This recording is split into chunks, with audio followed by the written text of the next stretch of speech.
տեսնում ենք, որ լուրջ ընդհանումներ կան ներքաղաքական դաշտում, այսպես քանի որ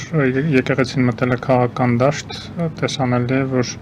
այս քննարկումները, խոսակցությունները, բանավեճերը եւ նաեւ մարտերը տեղեկատվական, որը ընթանում է իշխանությունների եւ եկեղեցու միջեւ, եկեղեցու վերնախավի, հենց նախընտրական քաղաքական բնույթ ունեն, որովհետեւ եկեղեցին չի ելթակցնում, որ ակտիվ մասնակցելու է քաղաքական իրադարձություններին, ստացել է այդ հանձնարարականը, ինչպես որ 1 տարի առաջ, 1.5 տարի առաջ Ռոբերտ Քոչարյանն էր այսպես հորդորում, նույնիսկ ավելի 2 տարի առաջ կարող է լինի,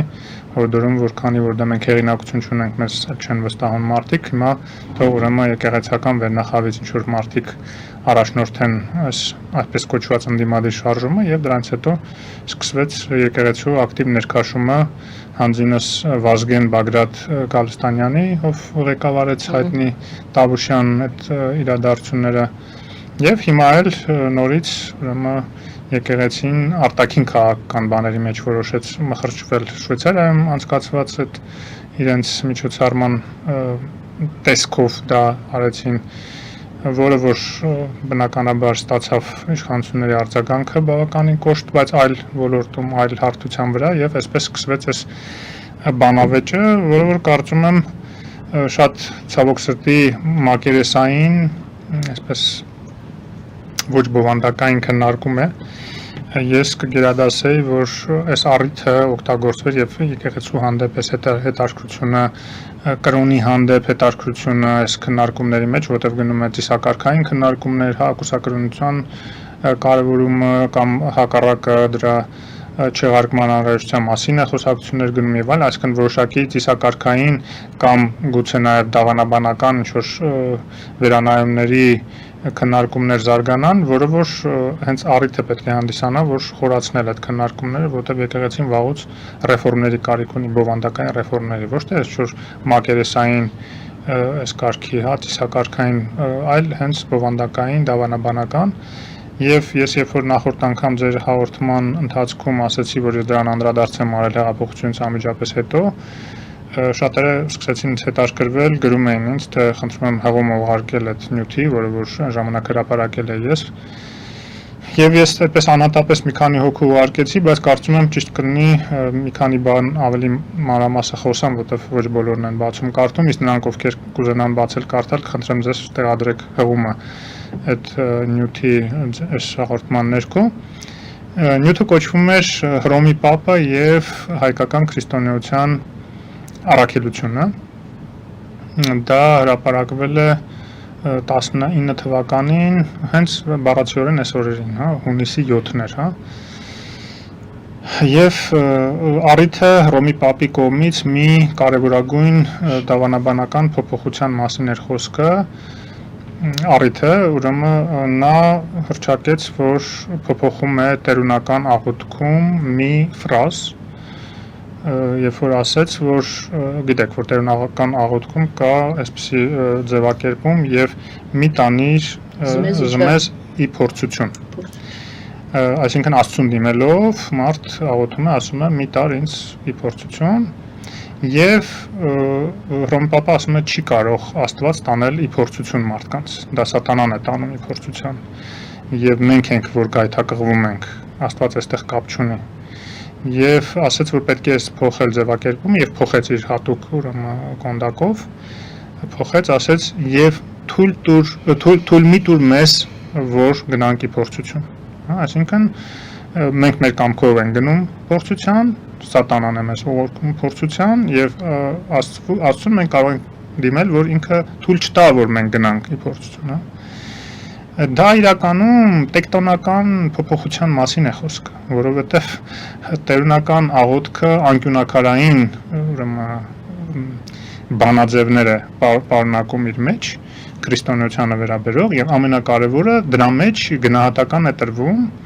Հայր Աստծուն, Կախված նրանից, թե մենք ինչպես ենք ընկալում տերունական աղոթքը եւ այնտեղ նշված դրույթները, հենց դրանից էլ բխում է, թե ինչպես ենք մենք պատկերացնում Հայր Աստծուն։ անկախ նրանից ով հիմա մենք խոսում ենք տեսական, որովհետև անկախ նրանից մարդ ովքեր հավատացյալ են, հավատացյալ չեն, հիմա քննարկում ենք մի բան, որը ուղղակի ազդեցություն է թողնում մեր հասարակության վրա, մարդկային հարաբերությունների վրա, եւ եթե նոր ժամանակակից քրիստոնեությունը եւ նրա առանցքային ուղղությունից մեկը կաթոլիկությունը այսպիսի բարեփոխման է գնում, այսպիսի փոփոխության է գնում, ինքը ըստ էության հրաժարվում է 5 կտակարանյան Եհովա Աստծուց, որովհետեւ 5 կտակարանյան Եհովա Աստված հենց ինքն է ասում, որ այո, ես ձեզ կգայթակղեմ, ես չար բաներ կարող եմ անել, ես ողակալ եմ, ես ողերիմ եմ եւ ես հիշաչար եմ, ինքը իր մասին այդպես է ասում եւ դա գրված է ուրեմն մարգարեների կողմից, հա, նույն Մովսեսի եւ այլն, ահա այսպիսի Աստված, որը նաեւ ես անցած անգամ էլ ասացի, հա, հորդորել է ցեղասպանել ամալեկացիներին, հորդորել է գողություն անել հարևաններից, ուրեմն ելքից առաջ, այսինքն երբ որ Եգիպտոսից ելք էր կազմակերպել հրեա ժողովրդի։ Այս ամեն ինչը մերժվում է ըստ էության ժամանակակից քրիստոնեության կողմից եւ ասում է, որ Աստված դա չի։ Եվ իդեպ տարօրինակ չի եւ պատահական չի, որ նոր կտականում դուք չեք հանդիպի Եհովա բառը, հենց մեր հայերեն թարգմանություններում Եհովա բառը այնտեղ չկա, կա Աստված, որովհետեւ կա բացարձակ Աստված, աբսոլյուտ, հա, որը որ իմ կարծիքով հենց Քրիստոսը համարում էր, որ այդ դա է Աստվածը, հա, այլ ոչ թե Եհովան հենց դա էլ եկել էր վերախմբագրելու 5 կտակարանից, եւ կա այդ ողակալ հիշաչար կոնկրետ մի ժողովրդի, հրեա ժողովրդի Աստվածը, որը ասում է ուրիշ աստվածներին մի երկրպագեք,